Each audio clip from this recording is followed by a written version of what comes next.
Progressive Christian Devotional in 3 minutes or less. How do we understand God's righteousness? I would argue that for many Christians, God's righteousness is tied to cruelty and misery. What do I mean?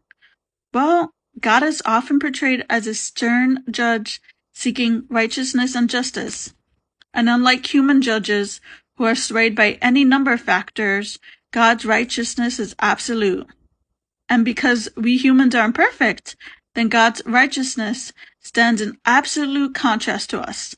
So this righteousness is often depicted in Christian circles as being unwavering and cruel. And we humans need to truly understand our wretchedness and be miserable. Though ironically, some of the people who uphold this understanding of God's righteousness seem to have an attitude that borders on arrogance. Of course, they're also wrenched and broken, but at least they recognize how wrenched and broken they are, unlike everyone else. But what if God's righteousness cannot be separated from God's compassion? It's not a competition regarding which one will win out, but they complement each other. What if God's righteousness isn't about heaping more shame and guilt on us, but about liberation? Liberation from those feelings of shame and guilt, but also from systems of oppression and destruction. God's righteousness cannot be separated from God's desire for justice and liberation for all of their children.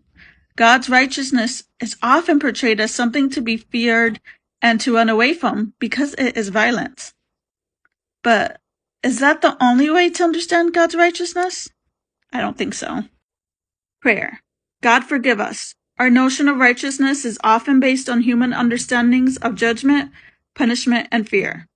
Remind us that for you, compassion, righteousness, and liberation go hand in hand. Reflection.